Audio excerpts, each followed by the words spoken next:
WWJ-TV.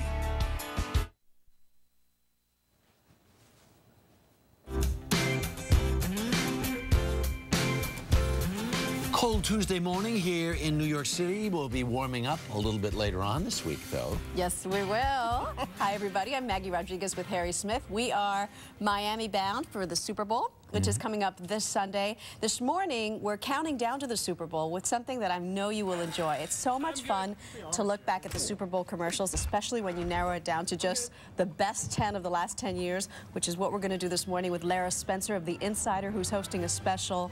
I was watching some of them. You forget how funny and how classic they are. And you know, some of them you will not remember.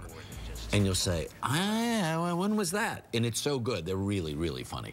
Also this morning, Hollywood is buzzing over the Oscars. We'll tell you who gets a nomination for this year's Academy Awards. It's all coming up, but first at 8 o'clock, let's go over to the news desk and Erica Hill. Good morning, Erica. Good morning again. This morning, Defense Secretary Robert Gates announcing a one-year study that could lead to gays serving openly in the military. He'll testify before a Senate committee and is expected to outline a more lenient interim policy.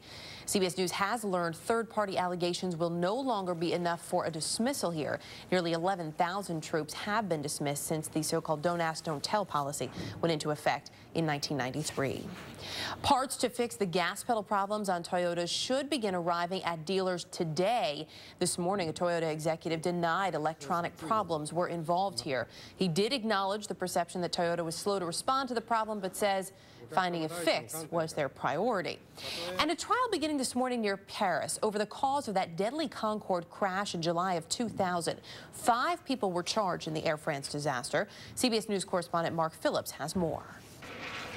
It took the Concorde just a few harrowing minutes to crash after it burst into flames trying to take off from Charles de Gaulle Airport in Paris.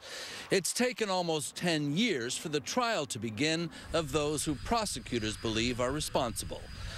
Accident investigators have long blamed the disaster, which killed 109 people on board and 4 more on the ground, on a single strip of metal which had fallen off a Continental Airways jet on the same runway. It shredded the Concorde's tire, pieces of which then punctured the plane's fuel tank, causing the fire. Continental Airways, along with 2 former employees, are facing charges of involuntary manslaughter, accused of improperly installing the strip of metal on one of its planes. 3 former French officials involved with the Concorde program are also being charged. The very controversial trial is expected to last months. Mark Phillips, CBS News, London. As a traffic pilot, Frank Vogt helps commuters plan their morning drive. But Monday morning, he became the traffic report when he was suddenly forced to land his plane in the middle of the New Jersey Turnpike. The Cessna started losing oil and altitude, so he set it down the only place he could. Frank joins us exclusively this morning. Great to have you with us. Thank you for having me. It's a little surreal, I know, for you to watch that video again. And, it is very surreal. And see what happened. So how did you choose this particular spot on the Jersey Turnpike? Well, that particular time in the morning, it was still dark, and it's pretty hard to pick out landing, fields and stuff. And the highway was lit up and it seemed, pretty logically smart at the time. Like a good spot. Any concern, though? I mean, it's almost like a video game when you think about it, because you're having to dodge cars as you're landing that plane. So any concern that that would be an issue? It was kind of funny. I lined up with the, going with the traffic, and it was not that the volume wasn't that big, and I thought they'd probably see me, this weird aircraft come and land, and maybe just slow down. Hopefully get out of the way. There was enough space in between them that it actually, it worked out pretty good. I read, and correct me if I'm wrong, but one of the amazing things, most of the traffic backup we're told was because of rubbernecking, but not a lot of those people actually stopped to check on you. No, once I landed, I didn't know what to do, so I kind of pulled over to the right side of the road, and people just started going by on the left side. No one stopped to help until just looking and keep going. You'll never guess what I saw on my way to work. Taking pictures with their cameras and stuff. Everybody's fine. That's the good news. The plane is in the shop right now. Are you gonna head back up, go back to work? Well, not in that particular plane, but definitely I'll be definitely flying again. All right, and just real quickly before we let you go, is it weird when you see that and you think that was me yesterday? Yes, absolutely. Just friends call, and it's like, it's very surreal that I landed on a highway.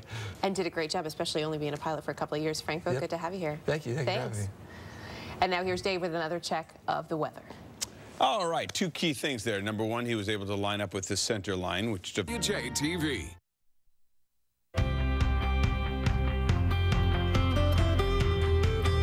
Welcome back to the Early Show. Ahead in this half hour, we have some visitors to the studio of the animal variety. Some of them are cute and cuddly, maybe not that one.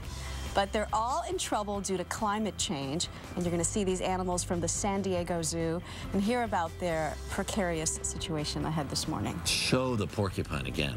That's a porcupine. No, he's so, I've been watching him for the last 10 minutes or so, and he just has such a great, look at that face, and look at the nose. He's got this great big nose. Because if you're nocturnal, you got to be able to smell you're going to run at night. Exactly right. Oh, we love this stuff. So we'll visit those animals in a bit. And the moment Hollywood and every moviegoer waits for, the Oscar nominations. Will it be Avatar? I know you're still going to go see this, right? I'm not sure, With your 3D Harry. glasses? I'm not sure. Or Inglourious Bastards? Tarantino hits the ball out of the park with that one, or Up in the air? Clooney. The answer is still up in the air, but we're going to get the nominations in just a few minutes. But first, let's go outside where Dave is standing by with a final check of the weather. Good. So we're Googling like crazy, and no woman has won a Best Director Oscar. Too bad you don't have an entertainment expert here. That would have helped, wouldn't it? I just want to double check my facts. Sorry. So it's between, you think, that movie Hurt Locker and Avatar for most of the main contests? Right. I mean, they What both have the movie- most nominations, so that's your the indicator. statistical heat. What movie has won the most ever? There are three movies that tie for the most Oscars ever. It's Ben-Hur, Titanic, and Lord of the Rings: Return of the King.